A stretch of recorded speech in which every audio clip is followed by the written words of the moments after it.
파주시를 칭찬합니다. 시에서 기후 대응팀을 꾸려서 정말 열심히 시민들을 도와주고 계십니다. 지난주에 임현주 파주 해시민발전협동조합 이사장님이 인터뷰에서 그러셨죠. 기후 대응이 전 세계적으로 뜻대로 안 되고 불안한 소식도 많지만 주위를 둘러보면 말없이 묵묵히 실천하는 분들이 참 많습니다. 오늘 그런 긍정의 이야기를 듣고 힘을 내볼까 하는데요. 국내외 지방정부 중에서 기후대응, 이곳은 꼭 칭찬하고 싶다. 어떤 분을 모셨을까요? 박연희 이클레이 한국사무소장님입니다. 말씀 들어보겠습니다. 소장님 안녕하세요. 안녕하세요. 네, 지난주에 노광준 PD님 화성시 도시 숲 심포지엄 거기를 갔는데 박연희 소장님께서 어떤 외국인 도시숲 전문가와 함께 계셨다고. 그러니까 요즘 오늘의 기후 청취자분들, 제작진, 출연진 분들이 이런 환경 기후 대응 행사에서 서로 만나시나 봐요. 그 외국인 도시숲 전문가가 어떤 분이셨나요? 그 노광준 PD님 만난 그 행사는 네. 이클레이 한국사무소하고 화성시가 이제 생물 다양성을 주제로 하는 포럼이에요. 네. 이클레이 한국사무소는 해마다 한 번씩 지역 생물 다양성 포럼 이런 이름으로 행사를 하는데 이번은 화성시랑 같이 하게 된 네. 자리였거든요. 근데 이번 포럼에는 특별히 이클레이가 이제 세계 지방 정부 네트워크로 여러 가지 주요 이슈를 다루는데 그 중에 생물 다양성 이슈는 네. 특별히 도시 생물 다양성 센터라는 것을 만들어서 이제 그 소위 글로벌 코디네이션 이렇게 얘기를 해요. 세계 네. 전체 회원들이 생물 다양성 정책을 잘하도록 지원하는 일을 하거든요. 근데 바로 그 이클레이의 글로벌 도시 생물 다양성 센터 센터장님이 케이프타운에서 오셨어요. 남아프리카 공화국이요? 네네. 그래서 이제 그날 포럼에서 이제 글로벌 지방 정부들의 생물 다양성 정책에 대한 정책적 목소리 이런 걸 좀 전해 주기 위해서 오셨거든요. 네, 우리 5부에서 본격적으로 이야기 나눠보겠습니다. 박연희 이클레이 한국사무소장님이십니다. 4부에서 간단히 인사만 하셨죠. 박연희 이클레이 한국사무소장님과 우리나라 지방정부 중에서 기후대응 잘하는 곳이 어딘지 여쭤보려고 합니다. 선생님 아까 그 화성시 도시숲 심포지움에서 노피디님도 만나고 거기 남아프리카 공화국 케이프타운에서 오신 외국인 전문가분과 함께 행사를 하셨다고 했는데요. 지역 생물 다양성 포럼 여기서 그러면은 어떤 일을 하는 건가요? 도시 생물 다양성 센터에서는요. 네.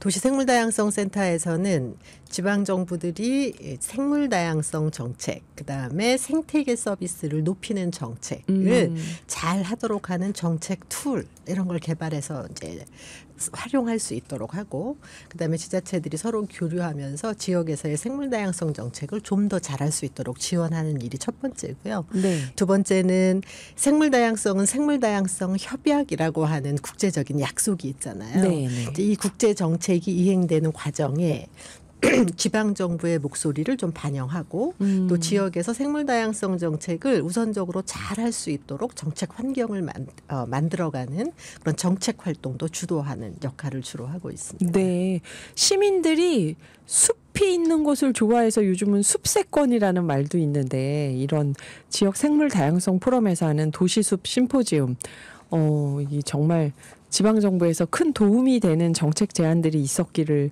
바라고요. 이클레이 하면 지속가능성을 위한 세계 지방정부 협의회의 준말이라고 하셨는데요. 그러면은 정말 많은 지방정부의 사례를 알고 계실 텐데 오늘 우리 방송에서 이 지방정부 꼭 칭찬하고 싶다 하는 곳이 있다면요. 좀 훈훈하게 이제 네. 칭찬 분위기로 간다고 하면 앞서 노광준 PD님께서 신안군에서 하는 네. 일공유제 상세하게 설명하셨잖아요. 전라남도 신안군요. 어쩌면 저 오늘 신안군 칭찬합시다 이 얘기 하려고 준비했거든요. 두 분이 미리 계획하신 건 아니고 하다 보니 오늘 또 이렇게 만났네요. 예. 네. 왜 더 칭찬을 하려고 하냐 하면 네네. 이제 국제적으로 지속가능 발전 정책을 잘하는 지자체들에게 상을 주는 게 이제 몇 곳이 있어요.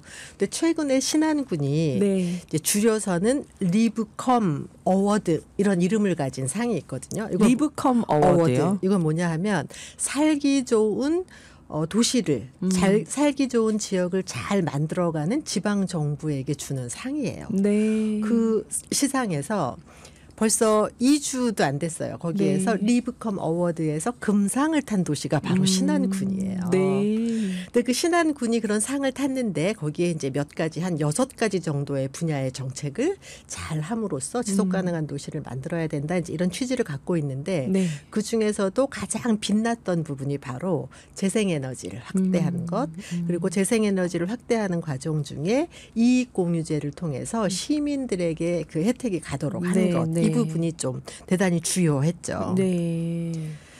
뭐 신안군 얘기 조금 나온 김에 조금 더 하자면 네. 신안군 천사섬 얘기하셨잖아요. 네. 근데 한 1000개가 조금 넘는 섬으로 이루어져 있어요. 네. 그러니까 상상해 보세요. 한 신안군이라고 하는 영역인데 거기에 섬이 약 1000개 정도 1004개로 불리우는 약 1000개의 섬이 있으면 그 섬과 섬을 다 이어서 사람들이 다녀야 되잖아요. 네. 그래서 예로 오래전부터 우리나라에는 아무리 도로가 발달하고 기술이 발달했어도 신안군 그 지역은 항상 이동성의 문제가 큰 사회적 이슈였어요. 그렇겠네요. 그렇죠. 너무나 네. 자연스러운 현상일 그렇겠네요. 수밖에 없죠. 그리고 그 작은 섬들은 어쨌든 육지에서부터 섬까지 가려면 배로밖에 갈 수 없는 거잖아요. 네, 네. 그러니까 옛날에는 자주 가는 배도 없고 그다음에 밤이 되면 배도 운행을 못 하고 그렇죠. 그다음에 또 신안군에 섬이 아닌 육지에 있는 땅들도 이제 농촌인데 신안군이 인구가 지금 계속 줄기도 하지만 네. 지금 현재 조금씩 는다 해도 인구가 4만이 좀 안 되거든요. 4만. 넓은 지역에 이제 있으니까 아무래도 대중교통이 들어가야 되는데 이거를 해결하는 것도 대단히 큰 숙제인 거죠. 어떤 회사가 거기에 버스 운행을 하겠어요. 그렇죠. 예. 한다 하더라도 공공에서 부담해줘야 되는 부담이 그렇죠. 대단히 컸죠. 근데 이 신안군은 이제 1000개의 섬 중에 사람이 살고 있는 섬은 100개가 안 된다 그래요. 한 70여 개, 76개쯤 되는데 네. 어쨌든 이 신안군이 소위 살기 좋은 도시를 만들기 위해서 정말 열심히 노력했고 일정 정도 성과를 거두어서 금상으로 시상을 한다라고 정할 네. 때는 첫 번째는 거기가 제일 잘한 게 뭐냐 하면 이 신안군의 버스를 모두 공영제로 바꿨어요. 그러니까 이게 이제 공영제를 바꿨다고 하는 의미에 대해서 시민들께서는 어떻게 받아들일지 모르겠는데 네. 버스 회사는 기본적으로는 민간이 갖고 있죠. 그렇죠. 그런데 대중교통은 차량 좀 아주 먼 곳, 그렇죠? 전철이나 이런 게 닿지 않는, 그렇죠? 그런 골목골목까지 골짜기까지 들어가야 되니까 사업자가 그 버스 노선을 운영할 수 있도록 보조금을 지원하는 시스템이에요, 우리나라는. 네, 네. 그래서 이 대중교통 정책에 상당한 예산이 그런 데다 보조금을 주는데 소요를 네, 하고 있거든요. 네. 여기 그런 게 되게 큰 거죠. 그런데 이제 거기에서 여러 이슈가 있는데 신안군은 그걸 다 공영 버스제로 만들었어요. 아. 버스 회사들과 협의를 이루어서 네. 이거는 쉽지 않은 얘기. 우리나라에서 최초의 사례이기도 해요. 그래서 시민들이 공공이 제공하는 공공 서비스로서의 대중교통을 누릴 수 있도록 시스템 만든 것. 그리고 그런 버스들은 다 전기차로 전체를 다 바꿔가는 것을 꾸준히 진행을 해오고 있다는 것. 네. 그걸 실현하기도 했고요. 또 하나는 여객선 있죠. 여객선이 밤에도 운행할 수 있도록 하는 시스템을 만들기도 했어요. 오호. 했고 그리고 그런 여객선 중에서도 상당수는 공공이 운영을 함으로써 공공 서비스로서의 이동성 이 시스템의 기반을 만든 것이 지금 신안군이 이뤄낸 대단히 큰 성과이기도 합니다. 저는 말씀드리면서 좀 놀라운 게 섬이 1000개 좀 넘게 있고 인구가 계속 소멸하는 그래서 4만 남짓 사는 전라남도 시골에 염전이 주요 사업인 신안이란 곳이 있다. 그러면 보통 거기 사는 젊은이들은 서울이나 어디 대도시로 가고 싶고 당연히 사람 많은 곳에 가서 좀 새로운 거 배우고 싶고 고향을 떠나고 싶은 사람들이 뭐 신안만이 아니라 전국적으로 많잖아요.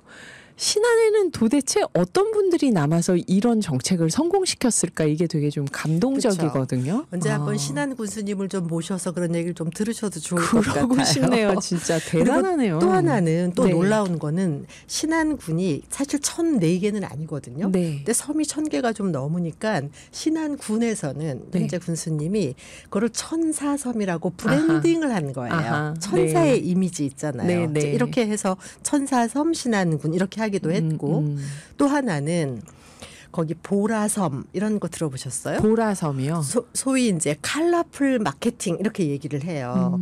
그래서 그 신안군에서는 거기가 너무 천혜의 아름다운 자연이 있는 곳이잖아요. 네. 그러나 아주 넓고 깨끗한 갯벌, 그다음에 시골만 가지고는 특화가 될 수 없다고 판단하신 것 같아요. 네. 그래서 거기는 사람이 살고 있는 섬들을 색깔을 지정해서 컬러로 그 섬들을 만드는 노력을 했어요. 그래서 그 중에 대표적인 게 소위 이제 보랏빛깔인 거예요. 네. 꽃도 전부 보라색으로 심고, 그 다음에 옷도 그 섬에 들어갈 때는 보라색이 있는 거를 해야 되죠. 그러니까 모든 보라가 아니라 보라색의 일종의 들어가 드레스 있는 코드. 옷을. 그렇죠. 드레스 네. 코드, 뭐 스카프를 한다든지, 네. 뭐 바지만 한다든지, 뭐 신발만 한다든지, 그렇게 드레스 코드가 있는 를 장착해야 그 섬에 들어갈 수 있도록 하는 마케팅을 한 거죠. 네. 그럼 사진 혹시 그런 거 보신 적 있어요? 그래서 보라섬으로. 보라섬이 성공하면서 거기서는 아예 컬러풀 마케팅 이렇게 해서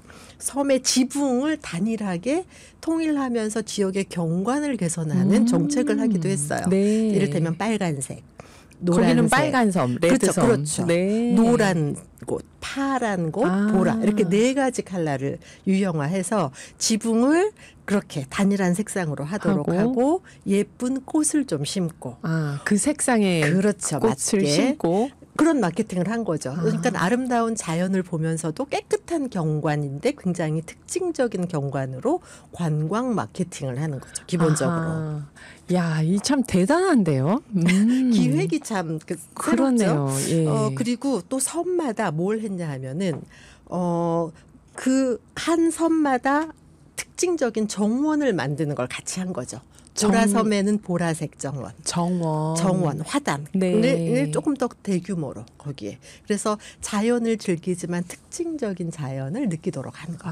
이렇게 공공공간과 관리하는 정책을 좀 강력하게 하기도 했고요. 또 하나는 문화, 예술 이거에도 굉장히 많은 노력을 기울였어요. 어떤 걸 했을까요? 뭐냐 하면 정책 중에 1섬 1박물관. 그러면 1섬 1 1,400개 전시관. 박물관이 있어야 되는데 지금 사람이 사는 곳이면 한 100개 정도네. 예, 100개가 안 되니까요. 그래서 큰 곳부터 그거를 해나가고 있는 거예요. 그리고 또 하나는 문화유산 중에 여기는 전통적으로 어업을 했던 곳이잖아요. 그렇죠. 갯벌에서 채취를 하고. 네. 그래서 전통적으로 사용하던 어구, 그다음에 법 같은 거를 보존하는 노력을 좀 기울이면서 신안만의 독특한 천일염을 만드는 방식, 그다음에 흑산도의 홍어를 낚는 방법, 그다음에 특히 신안은 갯벌 문어가 유명하다 그래요. 네. 그래서 신안 갯벌에서 그 문어를 잡는 방법, 그다음에 또 해초 있잖아요. 네. 해초를 수확하는 방법 이런 거를 지역의 지식자산 이렇게 하면서 문화유산으로 보존하기 위한 활동도 열심히 같이 했다는 거죠. 그리고 특징적인 문화 이벤트 같은 것도 하는 거죠. 최근에 보도된 바에 의하면 무슨 피아노 페스티벌 이런 거 한 거예요. 피아노 페스티벌을 예, 제은도에서 했대. 제은도. 섬에서요? 섬에서. 야. 근데 그 섬의 주민이 한 2,000명밖에 안 되는데 그 아주 특징적인 야외 피아노 페스티벌 했는데 방문객이 16,000명이 왔다는 거예요. 피아노 페스티벌이면은 그 영화 피아노에 있는 것처럼 바닷가에 피아노 놓고 연주하고 하는 홍보하는 자료는 건가요? 그런 장면도 있었어요. 아무튼 그렇게 특별히 문화에 특화되고 자연 경관을 잘 관리하면서 거기에 동시에 재생에너지 기후위기에 대응하기 위한 노력도 같이 하는 것. 이런 정책들이 이제 같이 가고 있는 거죠. 네. 그러면서 아까 재생에너지 관련해서는 많이 얘기하셨지만 그다음에 여기는 자연에 대한 의존도가 대단히 높잖아요. 그럴 수밖에 없겠죠. 온도가 조금만 변하면 바로 영향을 네, 받잖아요. 네. 그래서 여기에서는 흡수원, 소위 이제 그걸 전문가들은 블루 카본 이렇게 얘기를 하는데 탄소 흡수원. 탄소 흡수원을 하는데 이제 그 망그로브라는 거 있죠. 네. 민물과 해수가 만나는 지점에 심는 특수한 망그로브 숲을 조성하는 거를 또 조금 더 확장적으로 아직은 시범 단계에 우리나라에는 있는데 그거를 식재해서 테스트베드로 하려고 하는 시도 이런 것도 적극적으로 하고 있는 거죠. 그렇군요. 대단히 뭐가 많죠. 전 진짜 놀랍네요. 이 정책을 하나하나 아이디어를 내고 실천하는 분들이 거기 계시는 거잖아요. 신안군청에. 맞아요. 그다음에 대단합니다. 또 빼놓지 말아야 될 게 뭐냐 하면 섬의 이동이 자유롭지 않으니까 보니까 의료 서비스가 문제인 거예요. 그렇죠. 병원 갈 때 농어청에서는 그 어렵잖아요. 네. 그러니까는 야간 여객선 운행하니까 이제 그것도 도움이 되기도 하지만 특별히 그렇게 의료 사각지대를 위해서 최신 기술 있죠. 스마트 뭐 우리 원격 진료는 대단히 이슈가 되기도 하지만 네. 거기에 섬이 그렇게 70여 개, 100개 가까이 사람이 살고 있는 곳에서는 그 원격 의료를 통해서 의료 사각지대를 없애는 노력도 대단히 새롭게 한 곳이 바로 신안군입니다. 예, 정말 들을수록 지금 귀가 솔깃해지는데 이클레이 우리 박연희 사무소장 한국 사무소장님 처음 나오셨을 때 계속 강조하셨던 게 이 대중교통이었잖아요. 근데 이 네, 네. 버스 공영제를 신안에서 하고 있네요, 지금. 그래요. 저희 지방정부 기후대응 칭찬 사례 제1 사례가 신안이었는데 신안 얘기 듣다가 지금 시간이 10분이 남았습니다. 그럼 두 번째 주인공은 짧게 얘기해 주신다면 어디일까요? 짧게는 저는 이제 하나 섬이었다고 하면 도시 중에서도 가장 도시의 문제를 담고 있는 저는 광명시 얘기하고 광명시요. 싶어요. 광명시는 인구도 많고 맞아요. 서울 수도권에서도 인구 밀도도 높고 아주 그런 대표적인 도시거든요. 그런데 이 광명시는 이 탄소 중립, 기후 위기에 대응하는 정책적 입장이 그 어느 곳보다도 확고한 곳이에요. 그래서 광명시는 그 광명시장님은 뭐라고 얘기하냐 하면 이를테면 뭐 어느 브랜드를 얘기해서 어느 회사는 어떤 이름의 스마트폰 이런 브랜드가 있잖아요. 네, 그것처럼 광명시의 브랜드는 탄소 중립이다. 탄소 중립 도시 광명시. 그렇죠. 그래서 우리나라에서는 어느 도시보다 제일 진실하게 기후 위기에 대응하는 노력을 기울이는 도시가 광명시. 그래서 특히 1.5도 기후 의병. 그렇죠. 시민을 네. 위한 뭐 기후 위기 대응을 하겠다 이렇게 얘기하시면서 기후 의병 아시잖아요. 네. 기후 의병의 수가 얼마나 된다고도 이미 다 공유가 되셨을까요? 지금 10,000명 넘었다고 제가 한번 본 것 1만 같아요. 명. 예, 이걸 네. 계속 확장해 나가겠다고 하는 거고요.